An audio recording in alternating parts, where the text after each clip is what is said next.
All right, boys, we are rolling.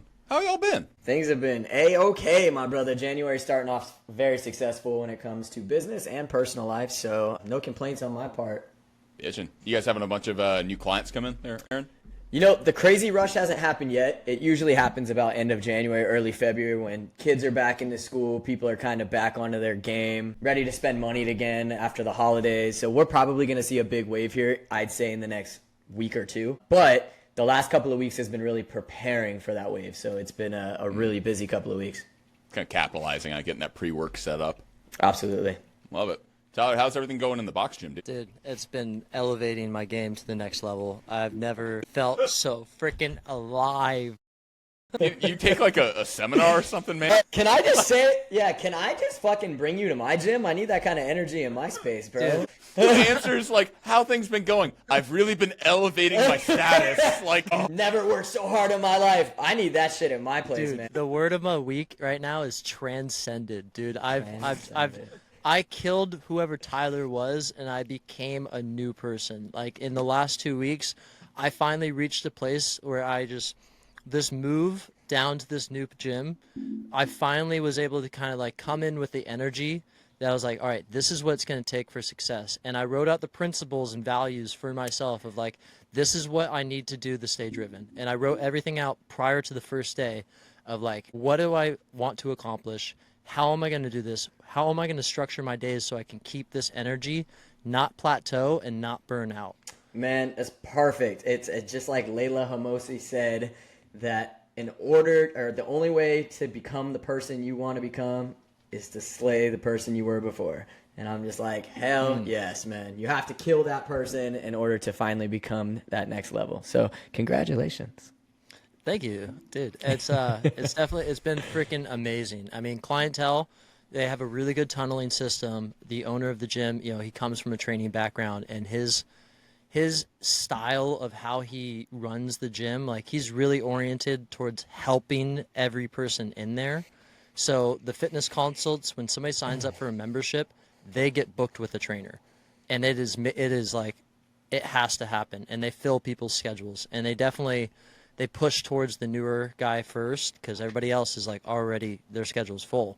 So I'm getting a bunch of consults, I get a bunch of leads, but I've been hitting the floor. I've been calling, I've been greeting people, taking classes, introducing myself, networking. And I had somebody just the other day come up to me, and they're like, hey, like, you seem to like know everybody. How long you been here? Like a year? I was like, I'm on day 7. Having that sales team working together with you, and you and the PT and sales team, when you guys are talking that same language, it is just another type of game. And in box gyms, your membership sales and PT sales, my God, do you guys got to be on the same language. Dude, that's awesome. Right. Yeah, and let me say, from a business standpoint, I mean, to have your employees this hyped up about what you're doing and getting out there and wanting to conquer it, it just says a lot about the business owner that you're working for. Yeah. It takes a lot to build that kind of camaraderie and excitement around your team. I mean, kudos to him. It sounds like he's doing a hell of a job. Love it. Hell of a job. And I mean, of course, on the other end of it, I got my own ego to put aside, but I mean, I came in hard, and I've already hit 10K in my first 2 weeks. Nice. They put out the text message on Monday, and they put the leaderboard out. I'm second. Attaboy. Yeah, that's awesome. Right. That's getting to stand out. It does. I think that success is something that'll bleed into the next few months, the next year of your career. If you start out strong like that, your management remembers. Anyone in gyms, if you can make a strong impression when you first start, it's a game changer. But that's a fantastic topic for us to get into our first question of the episode today. And that's, why is 2025 the year to start a fitness career? Anyone care to guess? Yeah. Dude, go ahead. All right, yeah, I'll take the reins in the beginning. So I think, I mean, obviously the industry is blowing up. In my opinion, it's the highest rate it's ever been at. But in my opinion, I think the number one reason that 2025 is the best timing is because of social media. Social media has skyrocketed and will continue to take these huge leaps into their platforms. And you can build an entire fitness business through post everything to get yourself to that next level that in the past you didn't really have that availability or that option. Like, no better time is now, I would even say, to be your own fitness trainer out on your own, because you have all of this loose content that you can throw out there, and you can build a ginormous following that you can literally run your entire business from. Love that. Dude, agreed. Tyler, what's your take, my guy? I think the resources that are provided at this day and age now with ChatGPT coming out, like the ability to program and ability to make a business and start it off has increased all around the world. I mean, it doesn't matter if you're a personal trainer or not, but definitely for our career basis, like if you had questions about like, hey, what's kettlebell movements? How can I get into some basics of it? You can just type that in there and boom, it's going to send me what's the best webinars or some ideas, or it'll give you kettlebell movements or how to instruct it, so you can kind of understand the language. Outside of that, like if you want to go on Instagram and search kettlebell workout routine, there you go. You got a kettlebell workout routine for yourself that you can just document and just put straight into somebody's programming. Lastly is the online sources for like Trainerize, that you can just create literally workout plans, meal plans, everything else at the tip of your fingers and send that out to clients. Yeah, I love those. I think that's perfect. I think that a lot of people think or have thought that technology is going to hurt our business, and I think it's the reason why this is the best year yet to get into our business. Yeah. Ryan, it's your turn, man. No, it's 100% it. It's access to resources and information. You're not creating a new pathway in your career anymore. Like, it's all been done 20 different ways. The bodybuilder's gone and started his, business, and then gone and taught group fitness, then started a gym. Everyone's done all the unique things in the fitness career field already. Yeah, it's about mastering that skill. Because of that, the wealth of information, oh my God, it cuts down on so much of your learning curve just because it's all out there. Like, before, you just got a job at a gym and, all right, go figure it out. Like, you just kind of hoped that there was a guy at the gym that wanted to teach you. Well, that's not the world anymore. You've got things like the Memoirs of a Fitness Trainer podcast. But also, it's just this wealth of information of things that you can do and best practices that you can take to make yourself better. So why not start your career now? Yeah. One of the biggest tools that I've used is definitely audiobooks too. The resources that you can get through like Spotify for understanding, just like there's this nutrition book. I think I sent it to you, Ryan. I think you got it, and I kind of poured through some of it, and I listened to it, and I recommended it to a lot of my clients of just understanding just the basic principles of fitness that I wasn't able to just teach them like right then and there. Like, hey, I can't talk to you for 5 hours, but you listen to this book and just spend it on your drives into work. In a week, you're going to get a lot of information and stuff that I can't give out that I'd love to have as my own resource, and probably making a book or writing something and probably be in my career path for sure. Yeah, I think all the information is at your feet right now in this current era, and take advantage of it to the most that you can, because you get to nitpick, right? That's the great thing about it, is you get to learn from the people you want to learn from and the ideas that you see value from, versus having to read a textbook and only comprehend the information that's in that textbook. Now, the information's right at your feet from so many different sources. There's some people I listen to, there's some people I can't stand listening to. So you get to favor what best suits you and the information you want to learn. That in mind, where should people start their fitness career? Because if it's apparently the best time, there's got to be a best starting place. I know Aaron and I are going to butt heads on it right away. I saw it coming. I already know what he's going to say. He's going to say, man, like, you got to get out there, just do it on your own. If even it's as a side hustle, and that's definitely a method. Like I would definitely want people getting repetition, and I think safety and precaution of just income. Not everybody's going to have financial backing. Maybe, they don't have parents that they can go stay with, that, they're not paying rent. So definitely having stability in their life. I mean, stability for me is huge, but that my take is, go find a job at a box gym. That's super simple. And more importantly, before you go do personal training, I would recommend people do like F45 or Orange Theory. So like you can get a lot of touches with a lot of different people really quick, and that will skyrocket your knowledge, because you'll be able to say that you've already worked with, 100 or 200 people. Rather than the personal training, yeah, you can get into that, but you're going to be the new guy, and your first clients, you're going to have to tell them like, hey, you're my first client, like, and you're a longer learning process. Yeah. Dude, I like that advice a lot, though. Starting at like a group fitness studio, I mean, you have 100, 200 members that are going to be cycling through that thing tops. but you get to touch every one of them. That's good advice. I like that a lot, man. Yeah. I mean, you have to be physically trained yourself, though. That's a huge factor. Like, you can't come in and just, like, have an ACE certification and then not know anything about the principles of weightlifting. Like, you need to, if you haven't been in a gym and you haven't worked out and this is all new for you, if you haven't made a transition in your own life, you need to go spend time in the gym. You need to go to F45 and be trained. You need to see how to work out.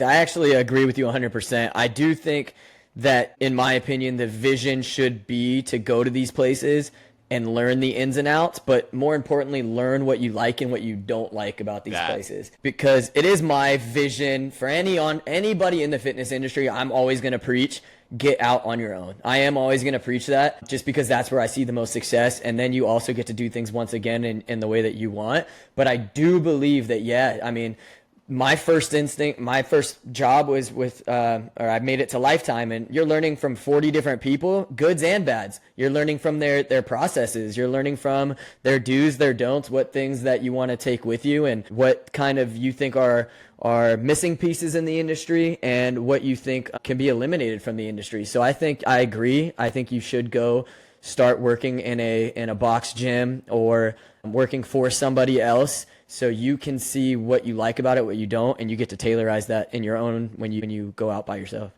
I love when we all agree. Makes my life so easy. Let me be very frankly clear, though. If you want to be a personal trainer, yes, you do not want to stay at a gym for your life. Do not be that guy who's 60 years old working for somebody else. I know trainers that do it, and they're very comfortable in their lifestyle. But if you have that wealth of knowledge, do what Aaron said. Get out there and just do it on your own. And if you fail, guess what? You're always going to have that gym to go back to. It's a fallback plan. But, I mean, who is it? Very inspirational speech. And I think it was Denzel Washington that said, I don't want to fall back. I want to fall forward so I can see what's in front of me. Yeah, that was Denzel. That's actually a great one. I think everyone has a different path with it, right? Because the things that motivate us and drive us that impassion us, like for Aaron and me, it's, for lack of a better way of putting it, we're very monetarily driven with what our goal is because of what the money allows us to go do. Versus you're a little bit more passion oriented, Tyler, right? Yeah. Which, again, we're all passionate and we're all a little bit money hungry in our own way. It's just what levels are that looking at? But for like a person that just wants to go punch in the time clock and go spend time with their family, they're not going to want to go do the things that we do. They're not going to want to be the guy that takes the risk, or, they might be the person that's never made any kind of money in their life, and now they're working at a gym making 75. And oh my God, is that guy living large compared to where he used to be? So I hear what you guys are saying, and that's how I personally feel.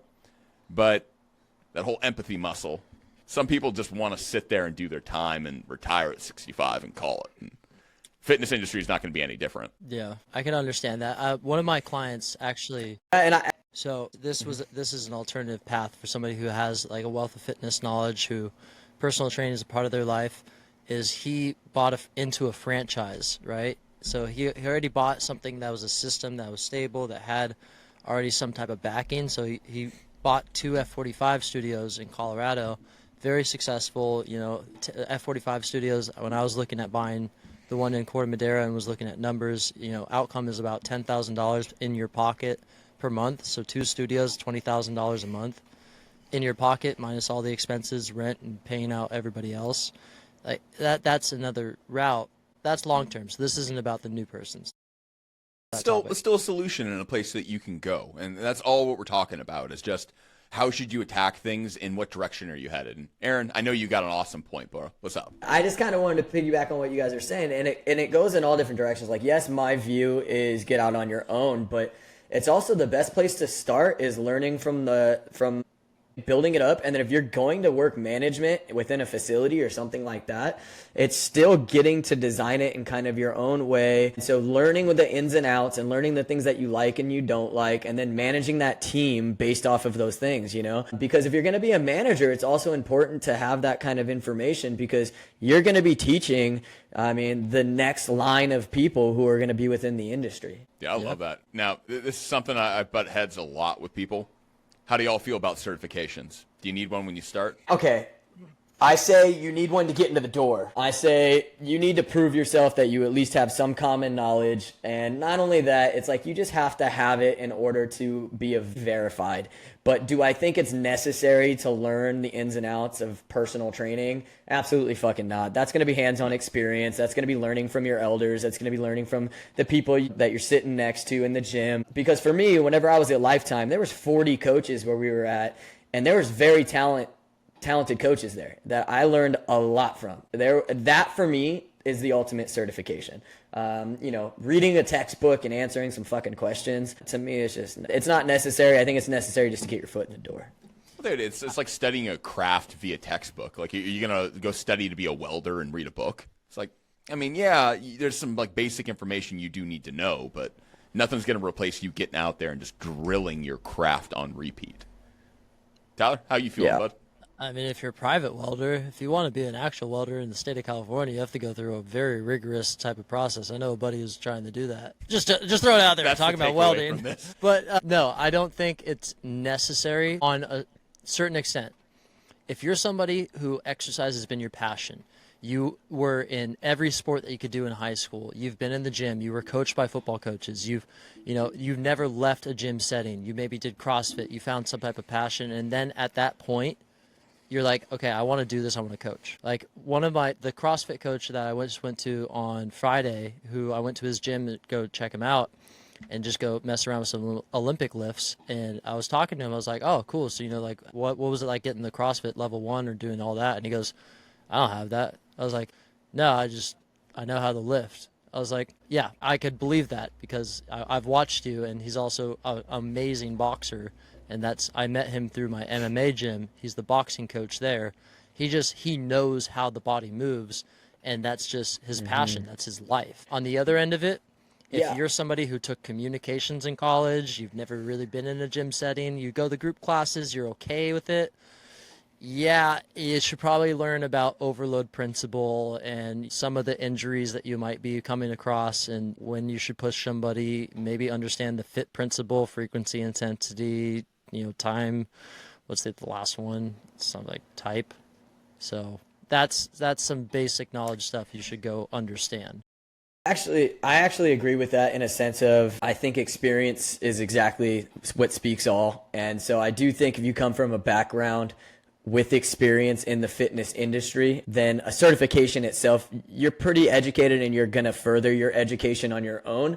But if I'm looking at people, I have a client of mine who wants to become a coach now. He's been through my programming. He's had the results. He loves what it's done to his mind, his body, but he doesn't know much education at all in the industry. And so for him, I think a couple of things. I think it's one, important to send him to that thing, to a big, good certification. There's obviously these little tailored ones that are horrible. So if you send him to a good certification, it not only is good information, it's also going to test him if this is actually something he really wants to do. Like, it's going to open up the world of like, oh man, maybe this is more than just big muscles and looking at yourself in the mirror, right? There's actual detail behind all of this. It's a science, right?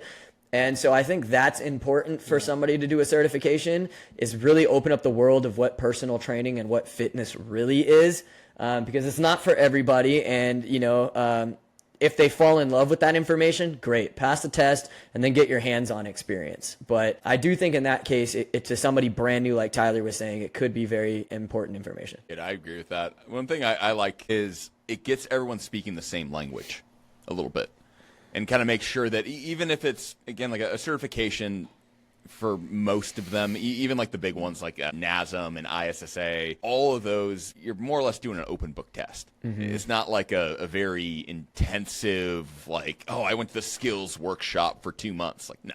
Yeah, I agree. The hands-on ones are best. I mean, ISSA does have one where it's like you have to build a program. And they give you a clientele, right? And you have to build a program for that client. He has injuries. You have to build around the injuries. He has some kind of sickness. You have to build a nutrition program based off of that sickness, right?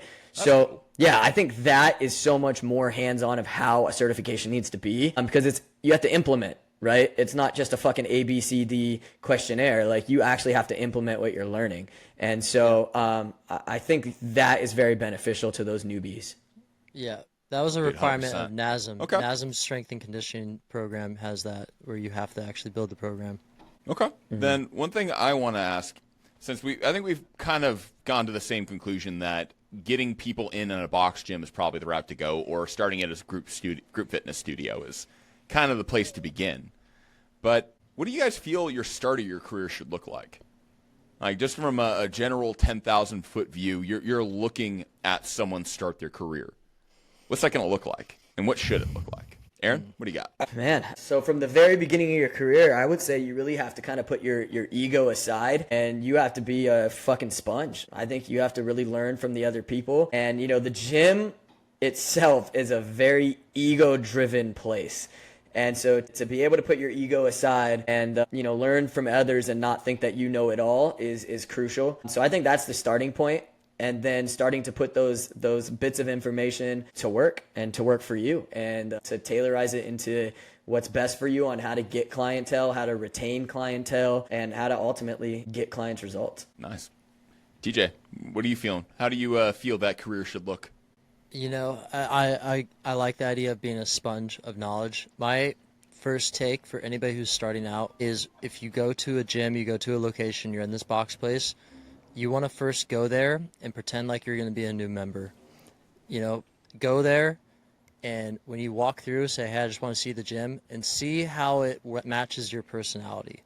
If a gym doesn't match your personality in respect, and if you don't see some things that you can attach to emotionally, if you walk into just any place just handing out resumes and you take the first job available, and you might find that you're unhappy. If you talk to the fitness manager, like, after you've done this tour, and be like, actually, I was looking at putting in a resume, I like this place, and you talk to the fitness manager and he pushes you off like, we're not really looking for anybody right now, but you could try throwing it out, versus somebody who's welcoming, like, hey, dude, awesome, yeah, what's your name? Like, what do you like to do? What is your interest? Like, really get to know the people that you're going to work for is the number one ticket of advice.